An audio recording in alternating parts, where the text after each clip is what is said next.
မိခင်ကစုပြတ်သွားပေမဲ့ပထွေကမြေရီနဲ့ဝမ်းသာအားရကြိုးဆိုတာခံခဲ့ရတဲ့ချင်မိုင်ကသမီးလေးပြီးကြတဲ့ရက်မှာတော့ချင်မိုင်မှာသမီးလေးတယောက်ကမိခင်ထံကနေစုပြတ်ကဒုက္ခရောက်နေကြတာဖြစ်ပါတယ်။မိခင်ရင်ကဒစိမ့်တွေကြားထဲမှာစုပြတ်ခဲ့ကနောက်ယောက်ျားနောက်လိုက်သွားခဲ့တာပါ။မိခင်ဖြစ်သူကယောက်ျားတွေတယောက်ပြီးတယောက်ယူနေခဲ့ရင်လည်းသမီးလေးတယောက်ရှိနေရပါ။သူယောက်ျားနောက်တယောက်နဲ့သွားပျော်ပါခြင်းနဲ့သမီးလေးဖြစ်သူကိုနေတဲ့အိမ်မှာယောက်ျားဟောင်းနဲ့ထားခဲ့တာပါ။ယောက်ျားကလည်းထွက်သွားတာမို့သမီးလေးကတယောက်တည်းကျန်ခဲ့တာပါ။မိခင်ကသမီးလေးကိုဘယ်သူပဲခေါ်သွားပါစေဆိုပြီးပြစ်ခဲ့ပေမဲ့သမီးလေးရသားရွေမှလက်ထပ်ခဲ့တဲ့မိခင်ဖြစ်သူရဲ့ခင်ပွန်းဟောင်းက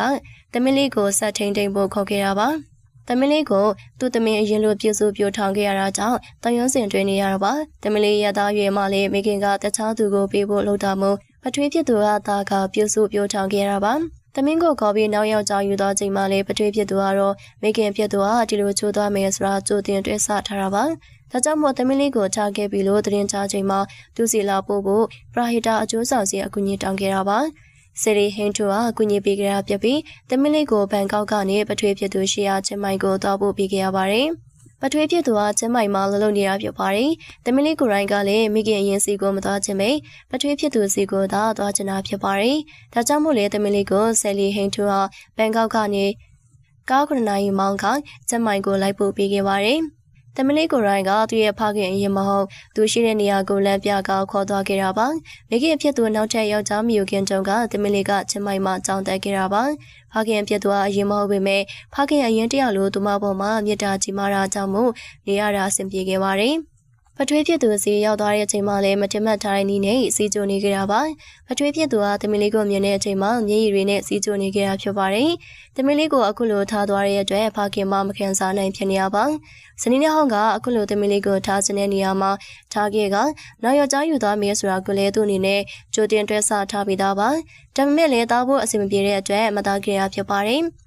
အခုချိန်မှာသမီးလေးကအာကူရမဲကသူစီကိုရောက်လာချိန်မှာမချေရကြော်ပဲအရန်ကိုတနာတော့ခဲ့တာဖြစ်ပါတယ်။ဒါကြောင့်မို့လည်းမျက်ရည်တွေကျလာကစိတ်မကောင်းဖြစ်ပြီးစီကျိုခဲ့တာဖြစ်ပါတယ်။ပရာဟိတာအကျိုးဆောင်ဆယ်လီဟင်းထူကသမီးလေးကိုပြန်ပို့ပေးတဲ့အချိန်မှာပထွေးဖြစ်သူကတကယ်အတူနေခဲ့သူဟုတ်လားမဟုတ်လားဆိုတာကိုသိချာစစ်ဆေးခဲ့ပါတယ်။သမီးလေးကအသက်10နှစ်အရွယ်မှုမိခင်ရင်ခွင်ထဲမှာသာ